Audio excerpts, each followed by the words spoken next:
ছোটবেলা থেকে চানাচুর বলতে আমার একটাই পছন্দ, মুখরোচক, স্বাদে স্বাস্থ্যে।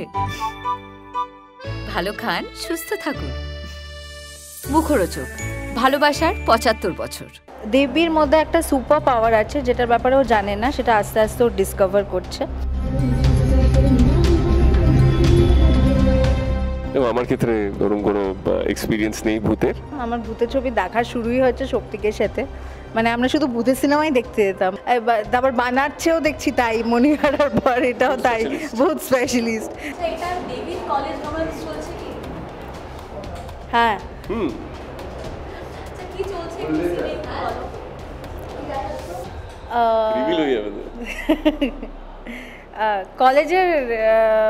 কলেজ প্রেম যেমন হয় তার সাথে আরও যা যা ঘটনা ঘটছে সেগুলো বলছি না, সেগুলো বললে তো অনেকটাই প্লট বলা হয়ে যাবে।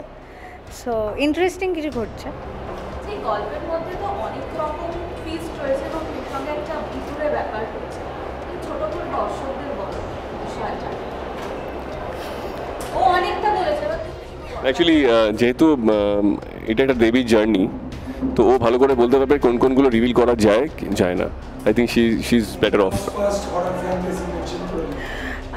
দেবী বাংলার প্রথম horror comedy and fantasy film, এবং আমরা দেবীর মধ্যে একটা সুপার পাওয়ার আছে যেটার ব্যাপারে ও জানে না, সেটা আস্তে আস্তে ও ডিসকভার করছে। এবং তার একটা পাস্ট হিস্ট্রি আছে, যে তার বাবা মার গল্প, যেটা মণিহারার সিকুয়েল।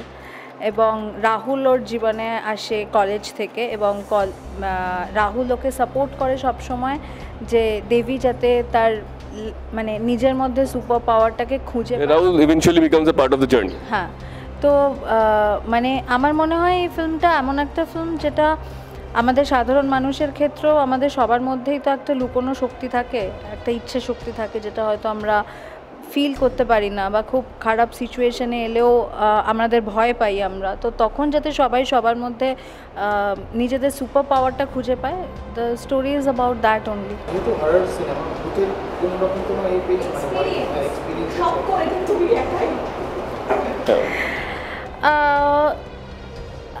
ভূত আমি সেভাবে, মানে আমি স্পিরিটে বিশ্বাস করি, যে আত্মা আছে, এবং মাঝে মাঝে হয়তো কিছু ফিল করি, বাট খুব কয়েকটা জায়গায় আনক্যানি ফিল করলেও ইটস লাইক, আমি আনক্যানি ফিল করলে আমি বলি তুমি তোমার জায়গায়, আমি আমার জায়গায়, তুমি ভালো থাকো, আমি ভালো আছি, thank you so much, that's all.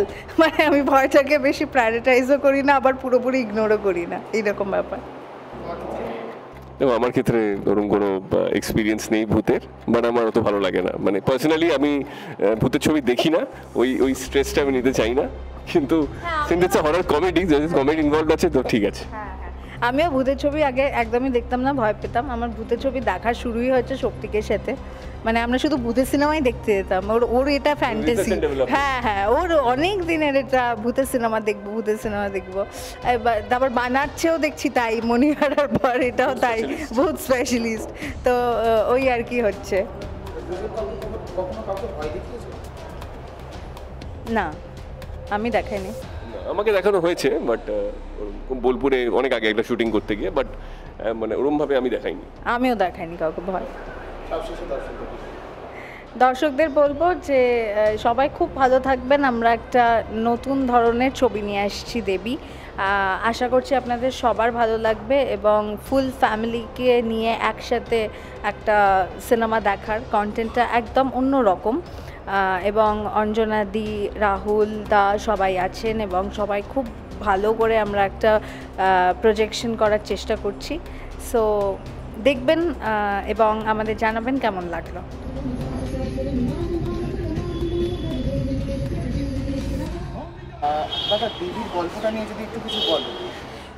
দেবীর গল্পটা, দেবী হচ্ছে বাংলার ফার্স্ট কি বলবো হরর ফ্যান্টাসি। আগে দেবীর সিকুয়েল ছিল মণিহারা, মণিহারা ছিল হচ্ছে হরর কমেডি, কিন্তু এবার একটু জনার চেঞ্জ হয়েছে, হরর ফ্যান্টাসি। মানে আমরা ছোটোবেলায় যেরকম ঠাকুমার ঝুলি, অন্য মায়াবী রাক্ষসদের গল্প শুনতাম, তো দেবীর সেই জনারটা নিয়ে আসছি এখন 2025-এ।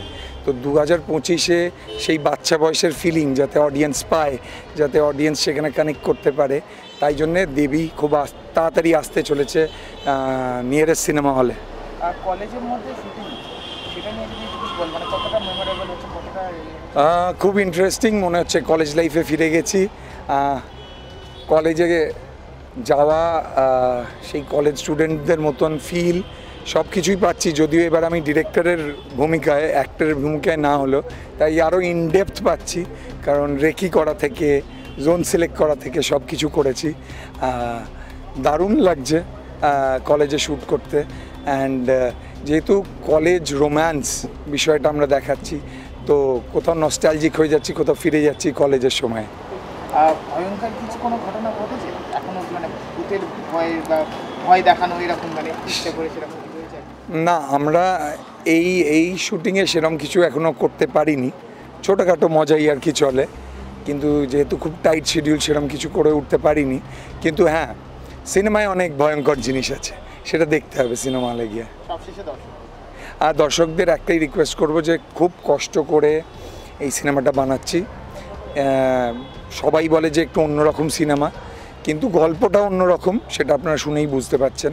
তো একবার হলে যখন মুক্তি পাবে প্লিজ যাবেন, একবার দেখবেন, ভালো লাগলে আপনাদের ভালোবাসায়, যেমনি আমি যখন অভিনয় করেছি আপনারা খুব ভালোবাসা দিয়েছেন, আমি ডিরেকশানে যখন মণিহারা করেছি, অন্য প্রজেক্টগুলো করেছি, সেখানেও খুব ভালোবাসা পেয়েছি। আশা করছি দেবী দেখে আপনাদের সেই ভালোবাসা আবার পাবো। তাই রিকোয়েস্ট আমার তরফ থেকে যে দেবী রিলিজ হলে প্লিজ যাবেন সিনেমা হলে এবং দেখবেন।